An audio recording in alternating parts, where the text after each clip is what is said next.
Hello humans, it's Trish, and in today's video I am doing the next challenge in my adventure challenge solo edition. What? I am getting back to the things that I promised myself I would do, and one of those things is this adventure challenge. I told myself that I would do it for myself, and like I said, haven't necessarily been the best about it, so I'm gonna try and get on the next one. So, as you can see, this was from the last one that I did. It was the fire and water reading, where I read a book in the pool. It was a really fun activity. If you haven't seen that video, definitely check it out. I will link it below. The activity is called Abstract Escape. It says it's $10 to $25 at any time, and it's 1 to 2 hours. It says indoor or outdoor, at home or away. So let's scratch this off. Okay, for this adventure, dive into the world of abstract painting, a freeing and grounding way to express yourself, especially when you're feeling low or stuck. Abstract painting allows you to let go of control, follow your instincts, and see where the colors take you.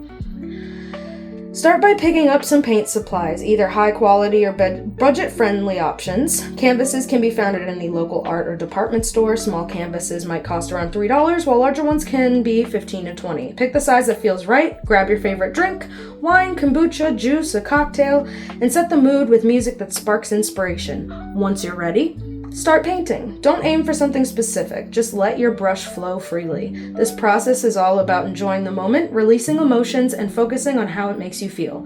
Abstract painting is a great way to ground yourself and find a sense of calm. Take your painting session outdoors. Find a quiet spot in your backyard, a park, or any outdoor space. The fresh air and open surroundings will boost creativity and relaxation. That sounds perfect. I'm gonna go get some supplies, and I'll see you guys at the store. We're in Dollar Tree. I'm trying to get these bags up here. So,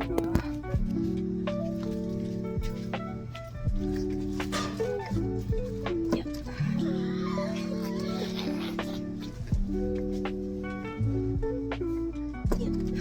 Here, let me try.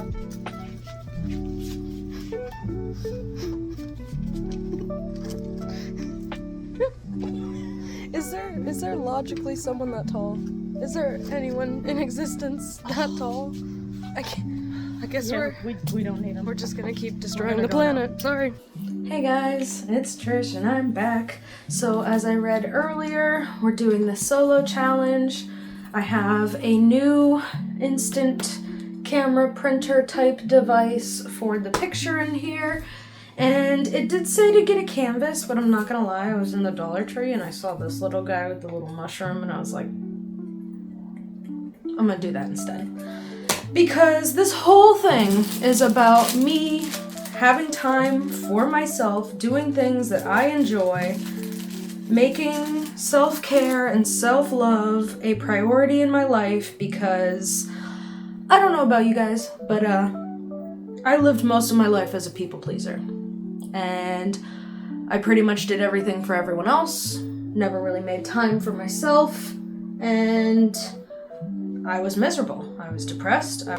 Trigger warning, trigger alert. I did attempt 16, and, I lived a very depressed life for a very long time because I didn't know the value of my voice and the value of self-care and self-love. It's funny because I actually was kind of talking about this a little bit with my mom today, and was just kind of talking about my upbringing and how certain things that I grew up with shaped the way that, I viewed myself for a very long time.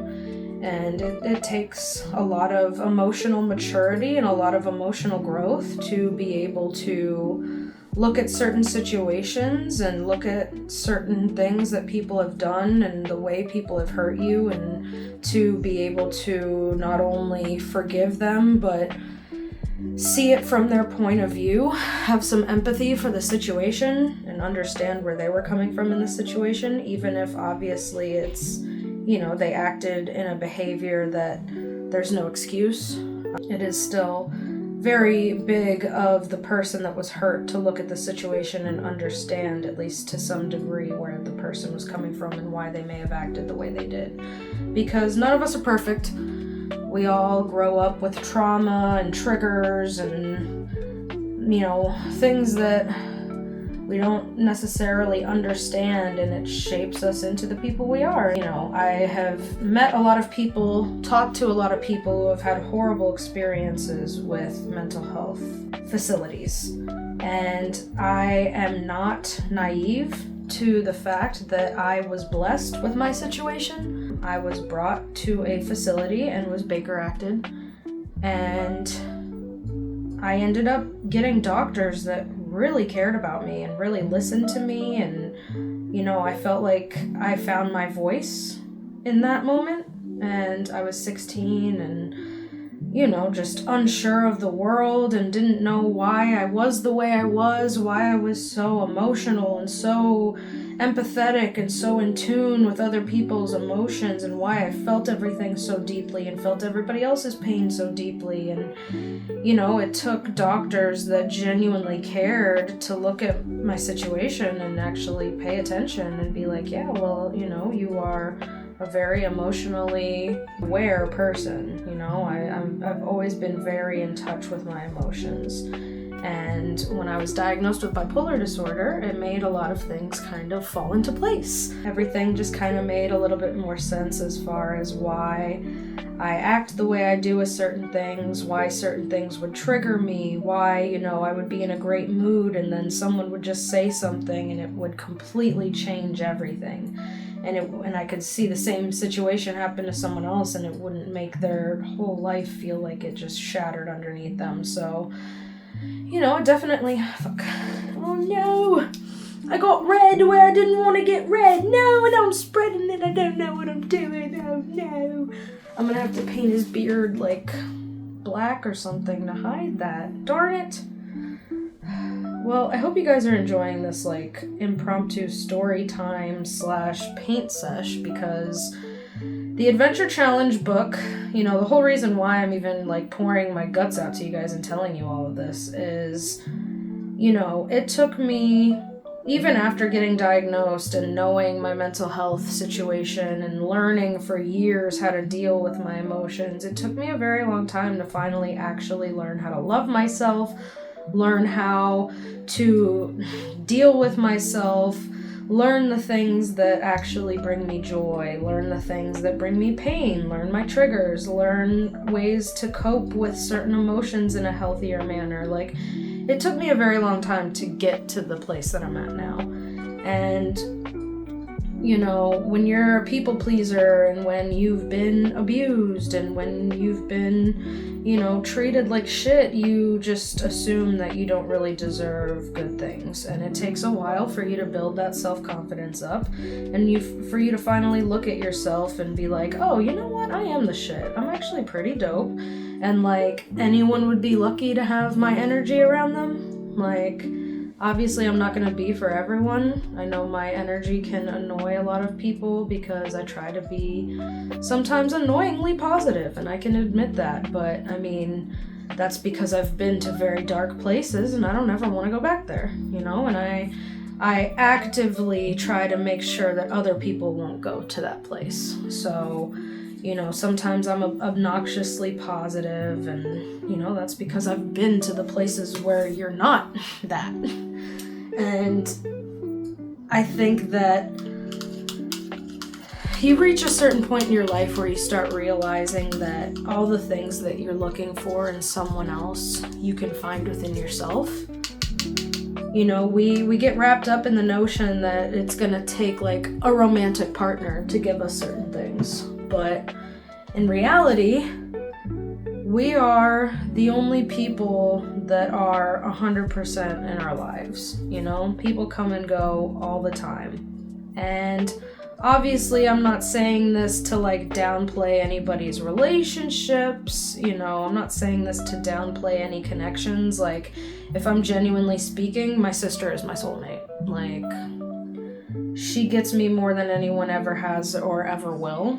And she's probably the only person in the world that I know of at this moment that knows me better than I know myself and genuinely cares enough about me to call me out on my shit and just be very real with me and be vulnerable and emotional and, you know, be able to drop whatever's going on in her life if I need support. So obviously we're sisters, so there's gonna be things that we don't agree on, or we don't, you know, we're gonna have different opinions, different passions, different things we wanna do, and, you know, regardless of what's going on in her lives, I know that I can always count on her, and that's a beautiful thing. But, you know, not all of us are lucky enough to have someone in our lives that we can rely on like that. So it helps to be able to find that in yourself. And I know that sounds probably pretty cheesy and like Lifetime movie-esque, like, oh, you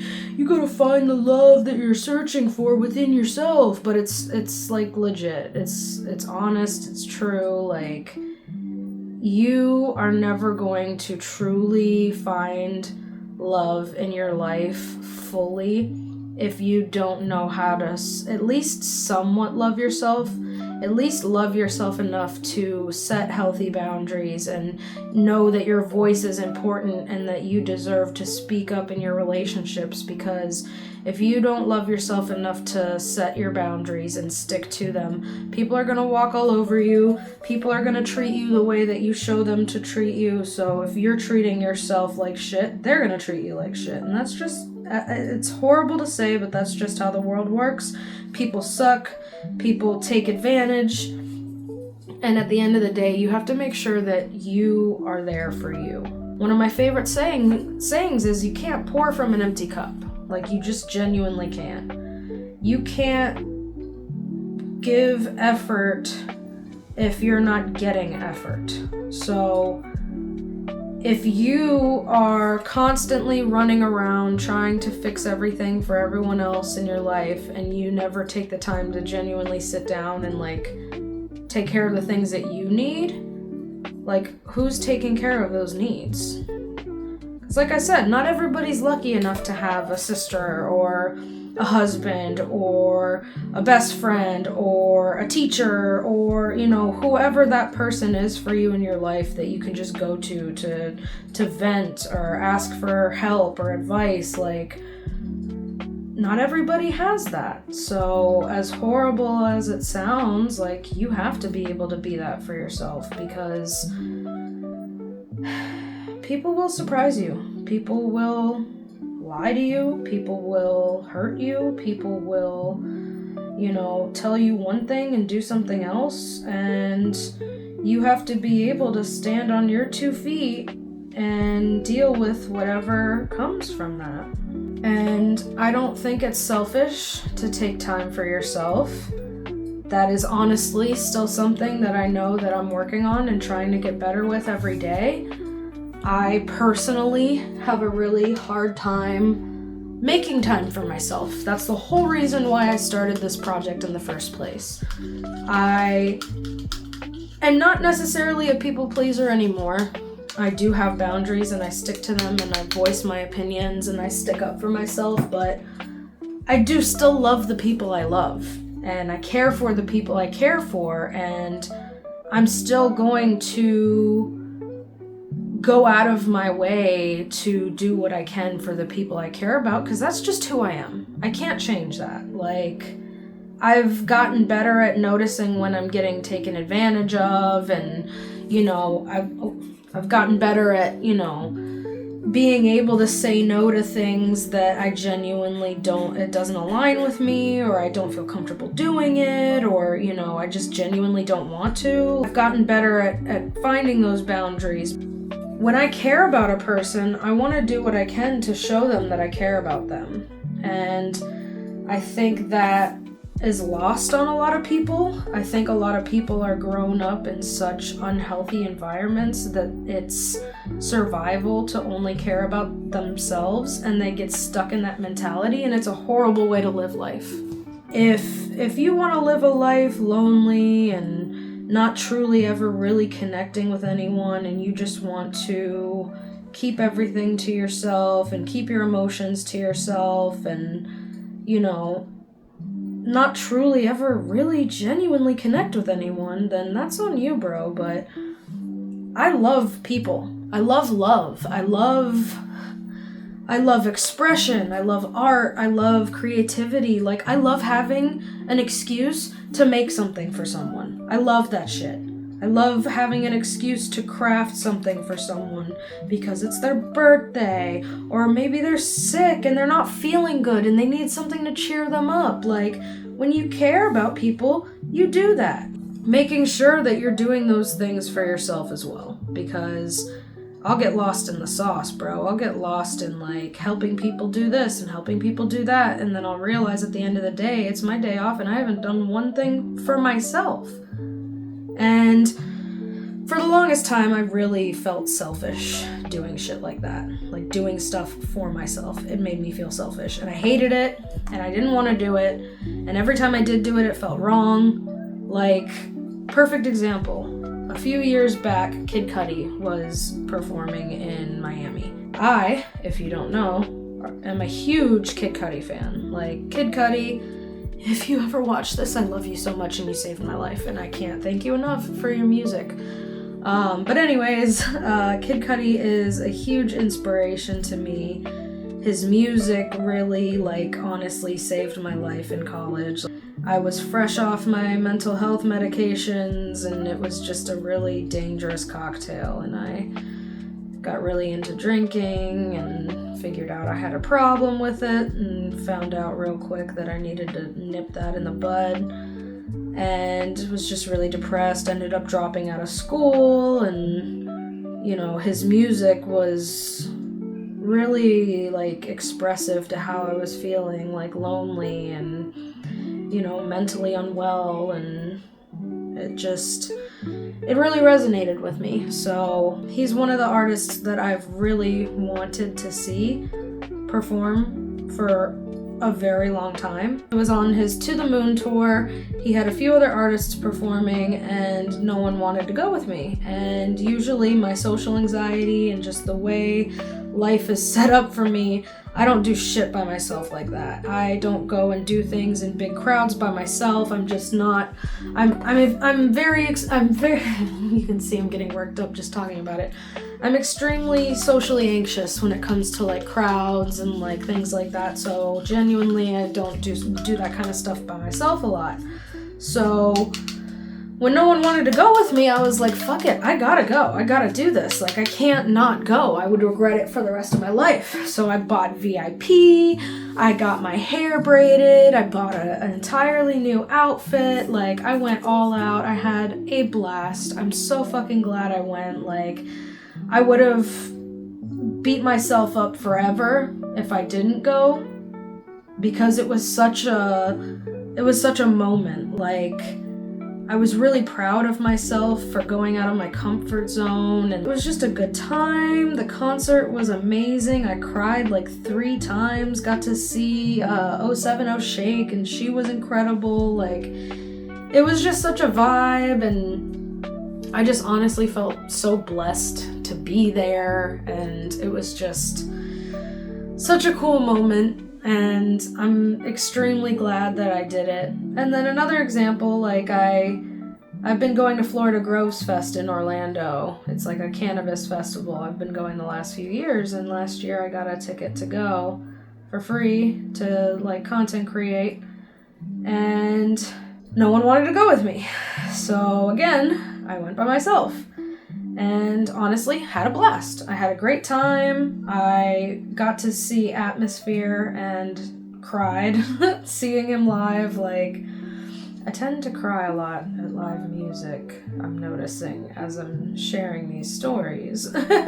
All of this is just to say, you know, taking care of yourself is just as important as taking care of the people around you. And I know it might feel counterintuitive, it might feel counterproductive, it might feel like the opposite. If you're pouring into all these cups and none of these cups are pouring back into you, why would you keep pouring into it? Like, it's just that simple. It really is. Like,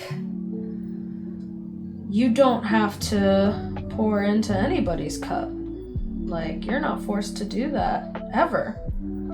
You do it by choice.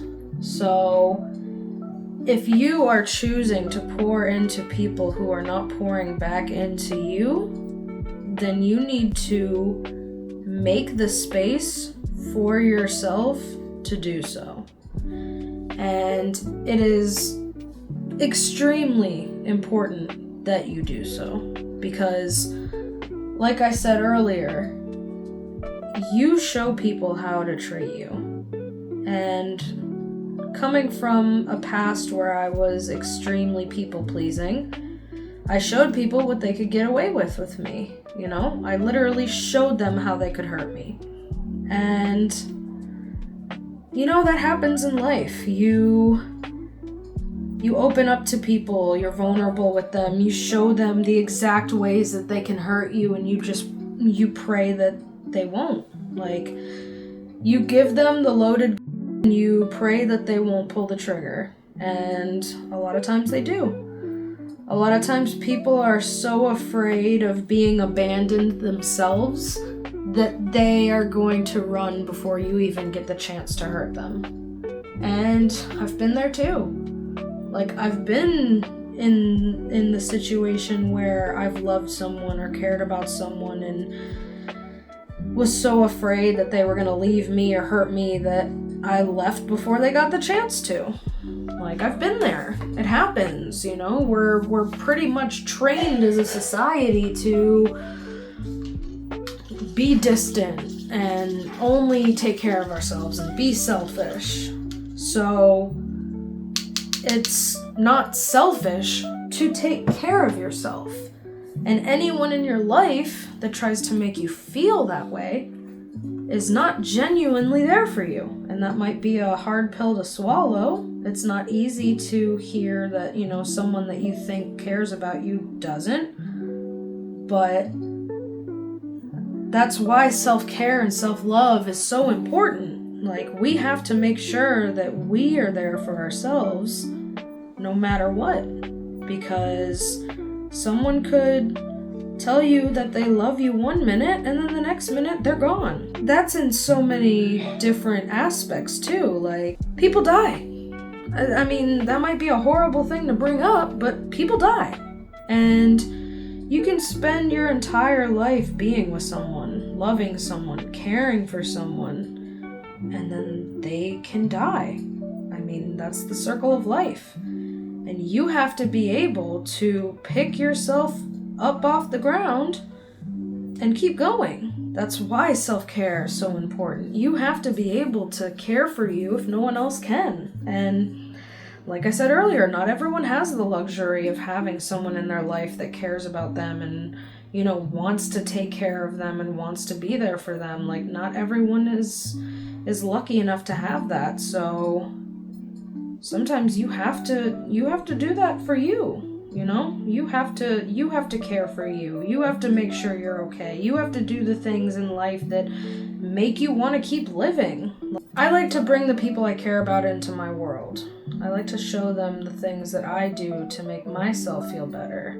The things that I've learned how to express myself in healthy ways. And, you know, obviously I'm always open to trying other things, and like if there's something someone wants to try or do, I'm open to it, but I'm always very open with my expression and trying to let people into that side because it's helped me so much. And of course I would want to help someone I care about find a way to cope and feel better. So that's why I thought sharing this experience would be so beneficial, because not only will I have it to look back on and reflect on and experience all over again when I want to watch these videos, but you guys watching can experience it along with me.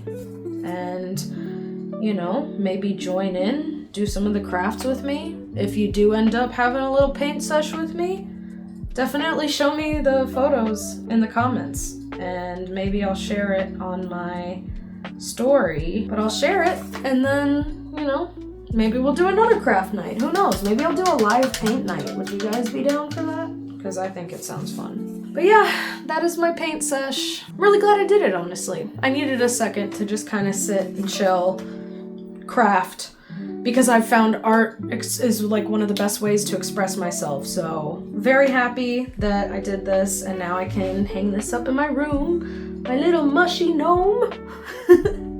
But yeah, that's the adventure challenge. It is the second challenge in the book, and next time you see me, I'll be doing, nope, not 2, challenge number 3.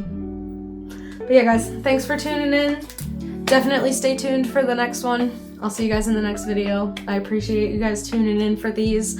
Let me know in the comments below if there's anything you guys would like to see me do. I do a lot of cannabis videos. I do, you know, mental health, self-care, travel. So I used to do a lot of covers and dance covers and stuff. If I should bring that back, let me know. But yeah, guys, I appreciate you guys tuning in and kind of listening to my story time paint sesh. But yeah, guys, I'll see you in the next video. Stay happy. Bye.